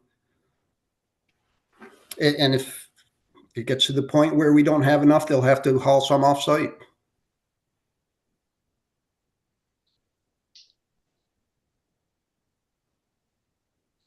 Mr. Connors, did you want that to be a concern that you wanted to be addressed? I mean, do you want specific snow shelves? Well, I think it should be, because it's got to be convenient places to put the snow when you're plowing it. And the theory of taking it off site really never happens in practical world. Right. Okay. Just wanted to make sure that was clear that you wanted that to be addressed. Mr. Ritchie? Through you, Mr. Chairman, Mr. Kuhn, would it be possible to utilize some of the parking spaces to put the snow? Yes, that is a possibility. There is a slight excess in parking over the entire site, so there's a possibility we could utilize some of the parking spaces for snow storage as well, if need be. The only problem with that, and it's still to be determined in terms of planning and zoning. We do have to go before the Planning and Zoning Board for a special exception. We had a pre-application discussion on this with David Sulkus, and one of the concerns that he raised was the sharing of the parking between this development and the doctor's office. So we're close. As Tim said, we don't have a lot of parking spaces that we can play with, but we can try to accommodate what Jim's talking about in terms of a snow shelf. We could try to work that into the plan. Appreciate that, Mr. Lynch, if you could consider that. Thank you. What is at the end of the parking area where I know the trees are at the property line? It's shown like a square area. It looks like it's cement or what? That's the dumpster enclosure. Yes. Oh, okay. Yep. Sorry, Tim. No problem. I have a suggestion, is to put the dumpster enclosure to the side of it a little bit and a straight line to plow, because garbage truck can turn and pick up the dumpster. When you're plowing, it likes to go straight. It doesn't like to turn. Yeah. We can certainly look at that. Any other questions, initial questions that we may have? Mr. Gravel. If I may, through the chair, just if the engineer, Mr. Kuhn, can kind of describe kind of the drainage on the site. It looks like there's no water heading back towards Boston Post Road or the other adjacent street, right? It looks like it's going off to the northeast. Is that correct?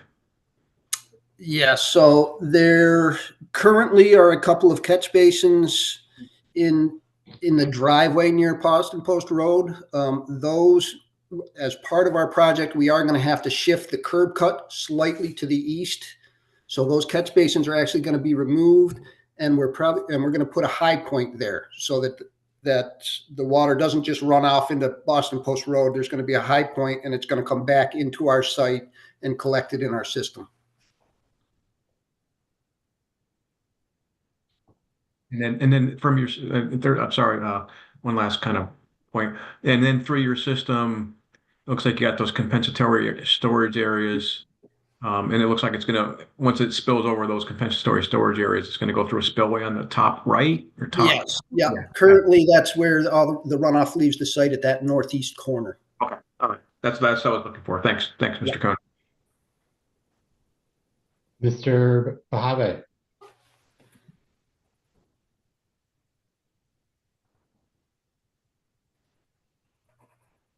Reggie? Oh, yeah, sorry. So the two detention basin areas on the east and west, so I could see some contours drawn in there. So what is the slope? Is it 2-to-1 slope or flatter? 3-to-1. The slopes on the base are 3-to-1. Yes. Okay, all right. Thank you.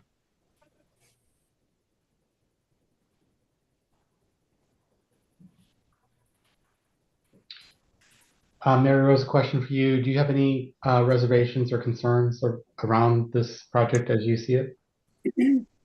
Through you, Mr. Chair.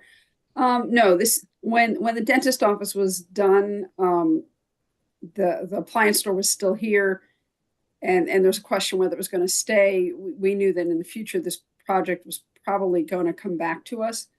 The wetlands are the river off-site, protection on this side of the site to make sure that we don't have any intrusions or failures coming over towards the pump station site, and more importantly, the river, will be important during construction.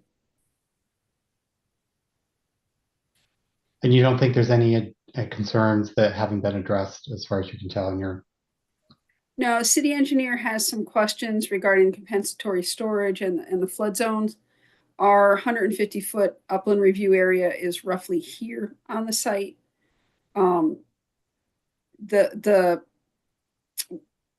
Is there a certain material that'll be used for the playground? Is it the rubberized, pelletized material? Is it wood chips? Is it concrete? It actually, I believe it is the rubberized material that they use. Okay, so is it like an athletic field, so it has the little black pellets, or is it? No, I believe it's a Eric, maybe you know better. I'm not, if Eric has the ability to. Yeah, well, basically it's a almost like a carpeted material that allows for drainage. Yeah, but it's not like AstroTurf where it's. No, it's not like AstroTurf. It's not like field turf. No, it doesn't. No, AstroTurf was the old stuff that was bad. It's field turf. That's the new stuff that is bad. Right.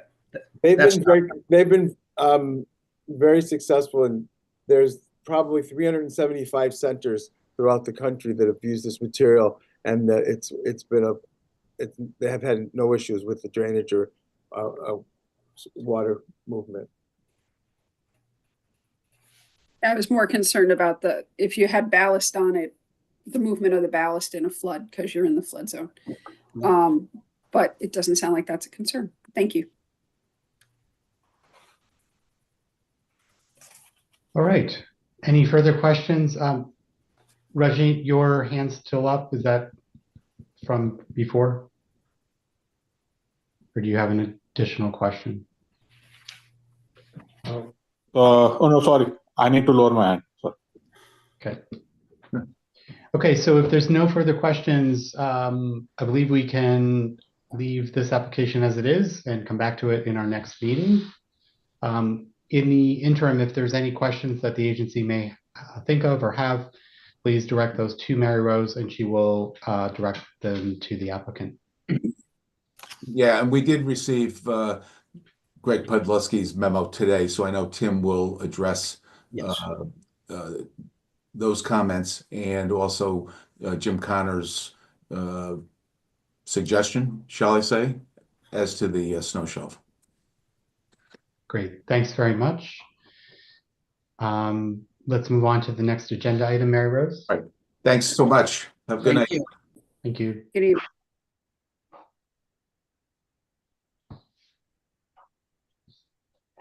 Right.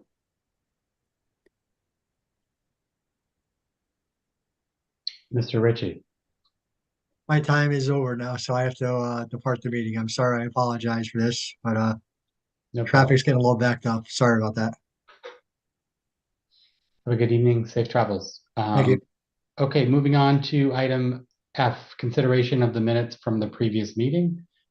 Do I have a motion to accept those as presented? Make the motion. We have a motion from Mr. Connors. Do we have a second? I second. Second. Any discussion on the motion?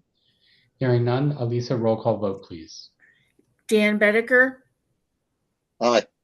Ranjit Bahav. Aye. Brian Black. Aye.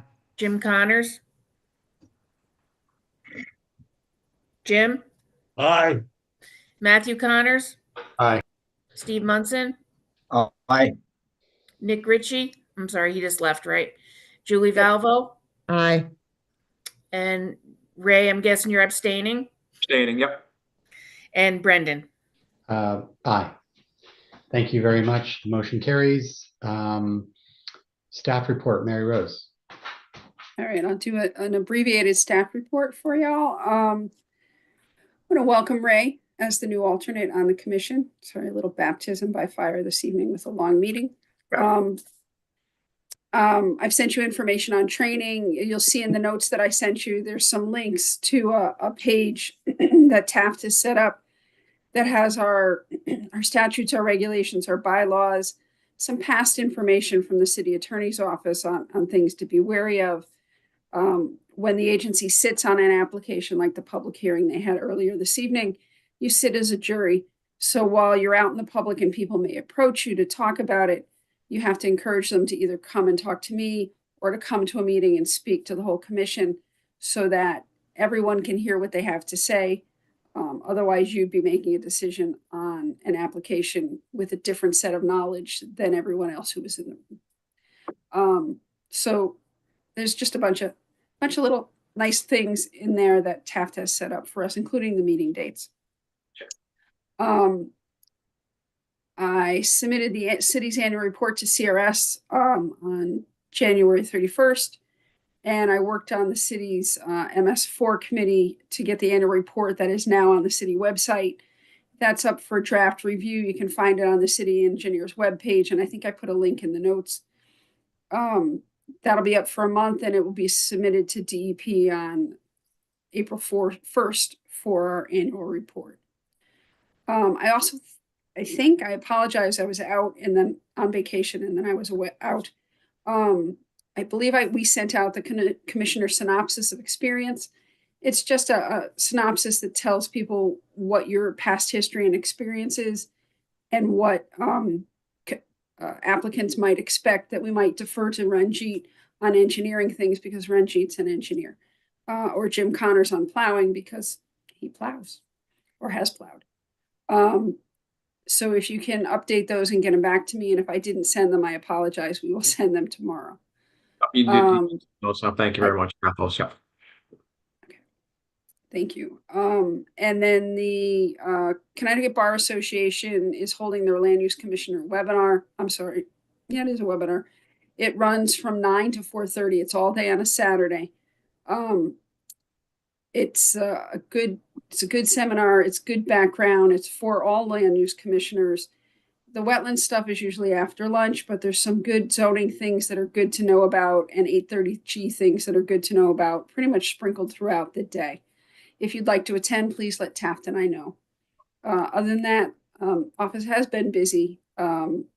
We have a few other things that we're working on that we'll bring to you in the next couple of months as they get ready. And if you have any questions on anything that was on the agenda tonight, please get them to me and I will get them out to the appropriate applicants. And let me know if you can't attend a meeting. Great, thanks, Mary Rose. Any questions for Mary Rose? Okay, hearing none. Moving on to Chair's report. Just a warm welcome to Mr. Bradwell. Thank you for your volunteering and for jumping right in on the first meeting with a couple of questions there on the last applicant. That was great. And a really good heartfelt thanks to everybody on the commission for all the great questions during the deliberation after the public hearing was closed. Thanks, Lisa, for your additional guidance on parliamentary procedure. That was great. So really appreciate it. And let's make sure we're prepared to make a decision next meeting. That's it. Next meeting is in 2 weeks. When would that be? March 5th. March 5th. Moving on to the next agenda item is, do we have a motion to adjourn? Make it. We have a motion. We have a second? Second. Second. All right. Who seconded?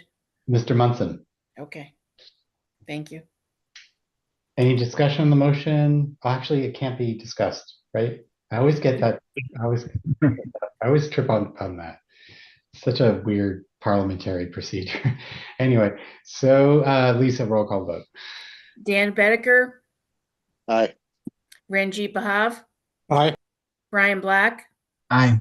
Jim Connors. Jim. Aye. Matthew Connors. Aye. Steve Munson. Aye. Julie Valvo. Aye. Ray Gradwell. Aye. Brenda Magnan. Aye, the motion carries unanimously. Have a great evening. Thanks for sticking in there all night, everybody. Good night. Thanks, everybody. Good night, all. Thank you, everyone. Good night. Welcome aboard, Ray. Thanks, everybody.